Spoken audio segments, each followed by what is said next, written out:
दोस्तों आज 3.5 साल से ऊपर हो चुका है यूक्रेन और रशिया की लड़ाई को। 90 सेकंड में आज की सारी न्यूज आपको बताऊंगा। यूनाइटेड नेशन सिक्योरिटी काउंसिल को संबोधित करते हुए ट्रंप ने ये बोला है कि यूक्रेन की लड़ाई को इंडिया और चाइना जो है वो फ्यूल कर रहे हैं। किस प्रकार फ्यूल कर रहे हैं? रशिया से ऑयल खरीद करके। आगे ट्रंप ने ये भी बोला है कि अपने टेन्योर में ट्रंप ने 7 लड़ाइयों को रुकवाया है। कौन सी 7 लड़ाइयां? ये भगवान या ट्रंप खुद ही जानते होंगे, वैसे कोई और जानता भी नहीं। यूनाइटेड नेशंस को एड्रेस करते हुए ट्रंप ये तक कहेगा कि भारत और पाकिस्तान की लड़ाई उन्होंने ही रुकवाई है, जबकि अपने पिछले स्टेटमेंट में उन्होंने बताया था कि ये लड़ाई उन्होंने नहीं रुकवाई है। मोदी ये क्लैरिफाई पार्लियामेंट में कर चुके हैं और पाकिस्तान के भी मिनिस्टर ने हाल ही में एक इंटरव्यू में ये बताया था कि इंडिया ने किसी भी प्रकार की मध्यस्थता के लिए मना कर दिया था।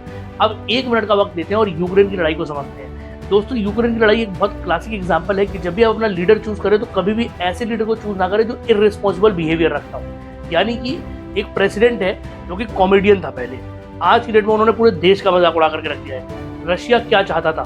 रशिया सिर्फ एक चीज चाहता था, वो यूक्रेन से नेटो में शामिल मत हो। यूक्रेन रशिया से ही निकला हुआ एक पार्ट है, जो पहले यूएसएसआर हुआ करता था, उसी में से निकला यूक्रेन। रशिया की सिर्फ एक कंडीशन, नेटो का हिस्सा मत बनो। यूक्रेन को एकदम से भूत सवार होता नहीं, हमें नेटो का हिस्सा बनना है। और आज नेटो यूक्रेन को लड़ने के लिए हथियार देता है, यूएस यूक्रेन को जाकर के एड देता है। ये सारी चीजें वॉर को फंड नहीं कर रही, फंड कर रहा है सिर्फ रशिया की कोई हेल्प कर दे तो। अमेरिका, नेटो और वेस्टर्न कंट्रीज का काम करने का सिर्फ एक ही तरीका होता है, वो ये मानते हैं कि जो वो कर रहे हैं वही सही है। यूनाइटेड नेशन सिक्योरिटी काउंसिल को एड्रेस करते हुए ट्रंप के दिए गए बयान के बाद से अब बहुत सारी कंट्रीज ट्रंप के बयान को एनालाइज करने में लगी हुई हैं।